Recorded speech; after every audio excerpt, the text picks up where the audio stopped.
I'm going to move. We have to move a little bit quick today. We have common exams, so everything that we're doing is moved up an hour today. But Kendall Hunter is going to practice today. We fully expect him to play on Saturday. We did not practice him last week. We rested him. Just wanted to get that out front. Try to save all the questions on Kendall. Everybody else seems to be healthy at this point. They're all back from a few days off and just ready to get back to work today. Coach, I thought most of your kids would huddle up and watch the game together on Saturday. Very few of them saw much of it at all. Does that surprise you? Yeah, they know they'll see it all week. They get the copy from the end zone in the wide. It's a much different way to watch a game than just on TV. It's the case most of the time. They get a chance to get away from it, so they really don't watch a lot of football. Did you watch it live yourself? I watched parts of it, yeah. I saw the majority of it. Because we had an open date, I had more free time. I didn't just sit and focus on it. I had kids around me a lot, but I did get to see the majority of the game. Turn the channel on? No, it stayed there. I didn't. I was going in and out, but I saw most of the game. It's one of the few games I've seen this year on TV. What, your sons wanted to watch their uncle? Well, one of them was there, and the other two, I'm not sure they know he coaches there. I'm not sure they know I coach here. So, Mike, you do kind of approach this with an interesting perspective. You've played in the game, you've coached in the game, your brother's played in it and is coaching in it. Do you kind of get your juices worked up a little bit when you come into this game? Oh, I think it's a big game for everybody in the state. I don't know that there's any reason to deny that. From a business standpoint, I see it as any other game. I think it's very important. It has a lot of high expectations for people involved in the game. And, we just go about it on a business-like manner. I don't know any other way to prepare for it other than come up with a good game plan and work really hard and try to stay mentally focused. There's a lot of distractions involved in this game, but that's part of it. So we just try to stay focused and get prepared to play. Coach, is the preparation any different as a player as opposed to a coach? As far as just the Bedlam game itself. As a player, I'm not following you. You playing here, you played in the Bedlam game. Right. Now coaching in the Bedlam game. What's the difference between the two? Other than getting ready physically, Yeah. The mental approach has somewhat similar, but obviously the players got to get ready to get into the game physically. Mentally, for a coach, just trying to get yourself in position to make the best calls on game day would be as important as anything. Mike, have you detected a new attitude last 8, 10, 12 years in this series on OSU's part? Because you guys have had success after going so long without much success in this series. I'm just trying to reflect back as a player. It was a big game for us as a player. I think that when we won down there, I think when Coach Simmons was here was the first time in a while, right? That may have changed it some, but I think overall, I think everybody just gets excited about playing in the game. Last week, Bob Stoops made some comments, whether they were on purpose or not, got their crowd riled up. They obviously had a charged-up atmosphere to play in. Certainly this week you're expecting, I would imagine, the same out of the fans here. Well, I think they'll be excited. I think it'll be loud. I don't think there's any question that our people will be fired up for the game. It'll be a great environment, playing another night game, and I think that they'll be loud and excited and ready to go. Can you put a value on playing at home in this league? Because if you look at the records, even of the very good teams, it's a dramatic difference in performances at home and away. Well, I think that's probably going to be true in most team sports where you have a large attendance, particularly football and basketball, that your home court or your home field advantage is going to work toward your favor, and I think that's going to be over the years. But I know that I'm glad that we're playing at home. I think our players are more comfortable at home, just like most teams are, and they will enjoy being here in front of their families on Senior Day. What's the team going to do on Thanksgiving Day? We'll eat dinner here together with our families. What did you think of their defense against Tech? It's pretty impressive. On tape, thought they had a great plan, and thought the snowball got started really small and got really big in the end. and they performed very well. I thought they tackled very well.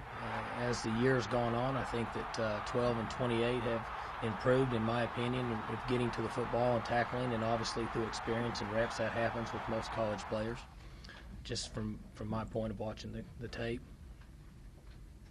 Mike, there's I think something like 30 tents outside since last Wednesday, just not waiting to get a ticket, but just to get into the game. Mm-hmm. Have you sensed that maybe the fans, things are starting to change here?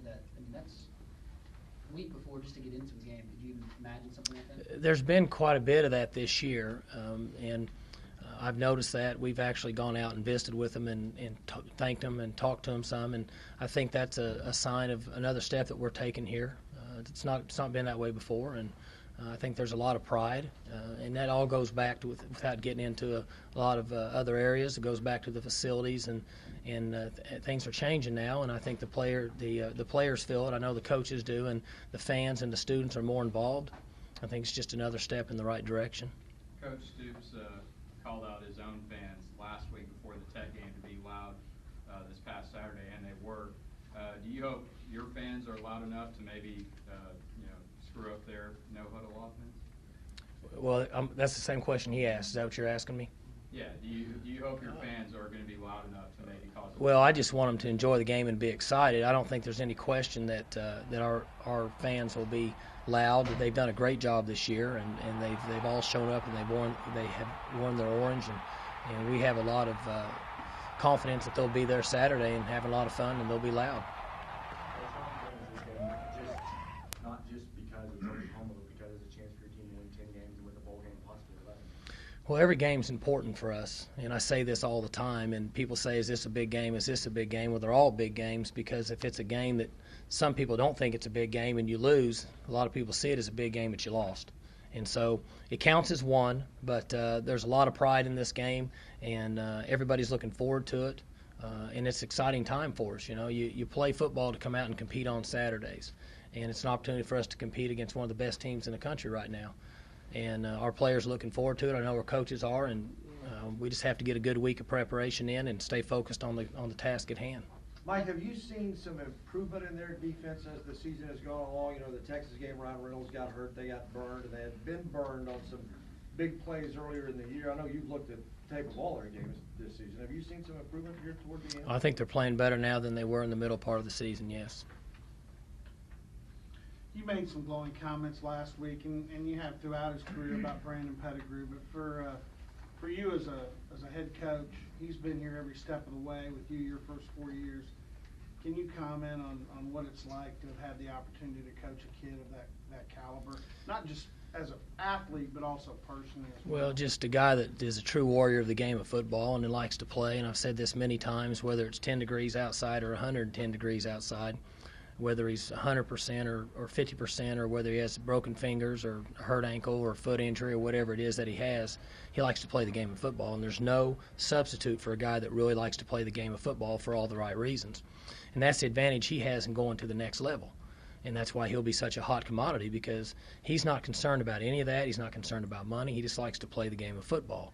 And that's why they're all going to be so high on him. And it's hard to replace a guy like that. He's been a true warrior for us. And it means a lot for a guy like that to be in our program. Mike, what's the legacy of this senior class that's wrapping up their careers? Well, I think they've taken a lot of steps here. They've made great strides. They've been a part of the development of our facilities, the change.